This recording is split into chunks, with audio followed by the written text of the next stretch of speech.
हाय, सो अब हम डिज़ाइन करेंगे PDA for this language. Language में क्या है, ए to the power N, B to the power N, A to the power N A to the power N plus N, B to the power क्या है M N, C to the power क्या है N. यहाँ पे common ही है, तो ये क्या होगा, ऐसे मेरे स्ट्रिंग होगी इस लैंग्वेज में, जो भी इस लैंग्वेज में बनेगी, और एम कॉमा एन की पावर क्या होगी, ग्रेटर देन 0।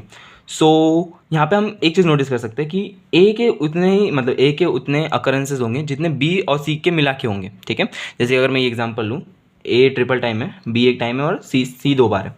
सो इसमें हम देख सकते हैं कि ए के जो अकरेंसेस है वो बी और सी के मिला के, तो सिंपली हम क्या कर सकते हैं, ये हम पुश कर देंगे और जितने भी ये रहेंगे हम पॉप कर देंगे। और अगर स्टैक के एंड में रहा Z0 टॉप पे, तो और अगर हम स्ट्रिंग रीड कर रहे हैं एप्सिलॉन, तो हम बोल देंगे कि हम ये स्ट्रिंग एक्सेप्ट कर सकते हैं। तो हम वैसे पीडीए बना सकते हैं क्या, कि हम जितने भी एज रहेंगे वो सब पुश कर देंगे, और फिर जितने भी बी एंड सीज रहेंगे, तो और अगर स्टैक के टॉप पे ए रहा तो हम उसको पॉप करते जाएंगे। And at the end of the string अगर एप्सिलॉन मिला और स्टैक के टॉप पे रहा Z0, तो हम वो एक्सेप्ट कर लेंगे स्ट्रिंग फाइनल स्टेट के थ्रू।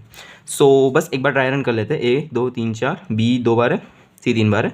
मैंने स्टैक बनाया Z0, स्टैक के मैंने क्या बोला, हम ये चारों डाल देंगे, ए 1 2 3 4।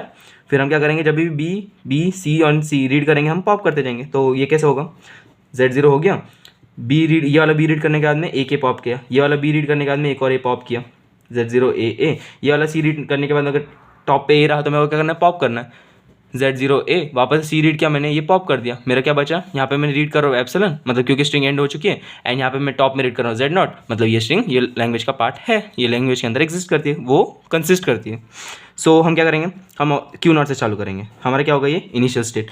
मैंने क्या बोला कि जितने भी ए रहेंगे मेरे को सब एक्सेप्ट करने ना, तो मैं क्या मतलब पुश करने, स्टैक के अंदर एक्सेप्ट नहीं करने, पुश करना है। तो मैं क्या करूँगा, ये एक पॉसिबिलिटी हो सकती है कि Z0 मतलब फर्स्ट कैरेक्टर रहा, तो फर्स्ट कैरेक्टर रहा मेरे को वो भी पुश करना है। तो अगर मैं रीड कर रहा हूँ ए एंड फर्स्ट कैरेक्टर है Z0, तो मेरे को क्या करना है, वो पुश करना है ए Z0। फिर वापस से अगर टॉप पे रहा ए, सॉरी रीड कर रहा हूँ मैं, टॉप पे रहा ए, तो मेरे को क्या करना है, मेरे को वो भी पुश करना है, राइट। इसके बाद में मेरे को पॉपिंग ऑपरेशन यहाँ से चालू करना है, बराबर। So suppose A B B C, बराबर। मैंने ये क्या किया, ये सब पुश कर दिया मैंने, अब यहाँ से मेरे को पॉपिंग ऑपरेशन चालू करना है। तो जैसे ही मेरे को बी मिलता है, मेरे को पॉप करना है। अगर टॉप पे ए रहा तो ही, सॉरी यहाँ पे एप्सिलॉन आएगा, हाँ, बी मैंने रीड किया, ए स्टैक के टॉप पे मैं क्या किया, उसको पॉप किया, इसकी वजह से मैंने यहाँ पे एप्सिलॉन लिखा, Q1 पे पहुंचा, और मेरे को सारे बीस पॉप करते जाने, हाँ ठीक है, क्योंकि भले ही मेरे को ए जितने बी सीज है उतने ए है, लेकिन क्या है, उसका एक ऑर्डर है ना। ऑर्डर क्या है कि ए के बाद ही बी आएंगे और बी के बाद ही सी आएगा, तो ये ऑर्डर का मेरे को ध्यान देना पड़ेगा, बराबर। तो इसकी वजह से पहले मेरे को सारे बी की वजह से ए पॉप करने पड़ेंगे। तो मैं यहाँ पे सेल्फ रूल लगाऊंगा कि एक और बी रहा तो बी कॉमा ए, और मेरे को क्या करना है, पॉप करना है बी। मैंने अगर रीड किया और टॉप स्टैक के टॉप पे रहा ए, तो मेरे को क्या करना है, पॉप करना है, बराबर। इसके बाद में जैसे ही मेरे को सी मिलेगा मैं दूसरे स्टेट पे चला जाऊंगा। मैंने सी कॉमा ए यहाँ पे एप्सिलॉन क्यों नहीं लिखा, क्योंकि मेरे को दूसरे स्टेट में लेके जाना पड़ेगा ना, क्योंकि एक ऑर्डर है, ए के बाद ही बी है और बी के बाद ही सी है, इसके वजह से। तो मैं जैसे मैं सी रीड करूँगा, स्टैक के टॉप पे ए रहा, मेरे को क्या करना है, पॉप कर देना। मैं जाऊँगा दूसरे स्टेट में, यहाँ पे भी सेम, जितने भी सी रहेंगे वो सब पॉप करते जाओ। सी मिला, अगर स्टैक के टॉप पे रहा ए, तो उसको करो पॉप। इसके बाद में क्या, जब सीज खत्म हो जाएंगे तो क्या बचेगा मेरे पास, मैं रीड करूँगा एप्सिलॉन, और अगर स्टैक के टॉप पे रहा Z0, मतलब क्या हो गया कि ये स्ट्रिंग, मतलब वो जो स्टैक है उस वो भी इनिशियल स्टेट पे चला गया, मीनिंग कि ये स्ट्रिंग ये लैंग्वेज का पार्ट है। तो बस हम यही लिख देंगे, एप्सिलॉन रीड किया मैंने एंड स्टैक के टॉप पे रहा अगर Z0, तो क्या करो आप स्किप कर दो, और मैं क्या चले जाऊँगा, फाइनल स्टेट पे चला जाऊँगा। बस मैं वही यहाँ पे लिखूँगा, और ये क्या होगी, ऐसे मेरे स्ट्रिंग एक्सेप्ट हो जाएगी, और ये हो जाएगा मेरा पीडीए इस लैंग्वेज के लिए। तो अभी हम लिखते हैं इसके ट्रांजिशन फंक्शंस। सो ये होंगे मेरे ट्रांजिशन फंक्शन। इसमें मैंने क्या बोला था, जितने भी ए रहेंगे हमको क्या करना है, वो पुश करना है। तो हम वही लिखेंगे Q0, जब भी ए रीड करेगा स्टैक के टॉप पे 0 रहेगा, मतलब फर्स्ट Z0 रहेगा, मतलब फर्स्ट कैरेक्टर पुश किया मैंने।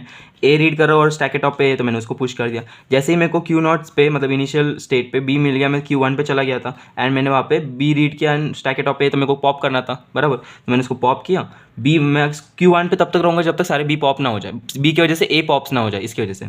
सो बस फिर मैं वापस से Q1 ही रहूँगा, क्योंकि यहाँ पे सेल्फ लूप है, और बी रीड करो ए है तो मैं पॉप किया। फिर मैं सी पे जाऊँगा, Q1 टू मैं Q2 कब जाऊँगा, जब मैं सी रीड करूँगा, बराबर। तो जैसे ही सी रीड किया, स्टैक के टॉप पे ए रहा, मैंने पॉप किया।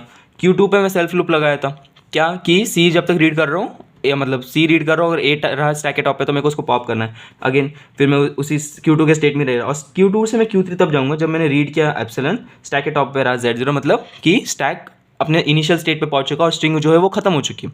इसका मतलब ये है कि मैं वो स्ट्रिंग एक्सेप्ट कर सकता हूँ, राइट। तो मैं वो करूँगा, स्किप ऑपरेशन परफॉर्म करूँगा, एंड ये मैं पहुंच गया फाइनल स्टेट पे। एंड इस तरह ये हम पीडीए डिजाइन कर सकते हैं ये लैंग्वेज एक्सेप्ट करने के लिए। And that's it.